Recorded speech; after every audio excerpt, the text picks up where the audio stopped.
आगे बढ़ते हुए आपको बताते चले, अजीम माहिर तालीम और महकमा तालीम के हीरो वजीर अहमद आगा को साहिवाल डिवीजन में बतौर डायरेक्टर तैनाती पर खसूसी मुबारकबाद पेश करते हैं। Doctor Ata Mohammad deputy DEO education Renala Khurd से अवैस की तफसीलात के मुताबिक डॉक्टर अता मोहम्मद ने कहा कि वजीर अहमद आगा ने जिस तरह बतौर चीफ एग्जीक्यूटिव ऑफिसर उकाड़ा और पंजाब के दीगर अजला में बड़ा खूबसूरत, कायदाना और मिसाली किरदार अदा किया है, इसकी मिसाल नहीं मिलती। उन्होंने कहा कि वजीर अहमद आगा जैसे फर्ज शनास, ईमानदार, दयानतदार, बासलाहियत और अजीम विजन रखने वाली शख्सियत दरअसल हमारी कौम वतन का असासा है। उन्होंने वजीर अहमद आगा की बतौर डिवीजन डायरेक्टर तैनाती को साहिवाल के लिए बहुत खुशाइंद करार देते हुए कहा कि वजीर अहमद आगा ने जिस तरीके से उकाड़ा में बतौर चीफ एग्जीक्यूटिव ऑफिसर अपने किरदार, अमल और लीडरशिप सलाहियतों की वजह से मोहब्बतों के पैगामात छोड़े, दयानतदारी के खूबसूरत नमूना साबित हुए।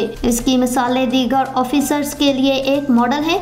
उन्होंने वजीर अहमद आगा की बतौर डिवीजनल डायरेक्टर तैनाती पर मुबारकबाद पेश की। वजीर तालीम और हुकूमत पंजाब का शुक्रिया अदा किया जिन्होंने वजीर अहमद जैसे अजीम ऑफिसर्स को तैनात किया। उन्होंने अपने बयान में उस्ताज़ा, कम्युनिटी और सिविल सोसाइटी के दिलों की धड़कन, तालीम के फ़रोग और मसाइल के हल के लिए कायदाना, मुखलिस और मसाली किरदार अदा करने वाली शख्सियत को खराज तहसीन पेश किया। बिलखसूस जिला उकाड़ा के उस्ताज़ा और कम्युनिटी के लोगों के दिलों में खुशी की लहर दौड़ गई है।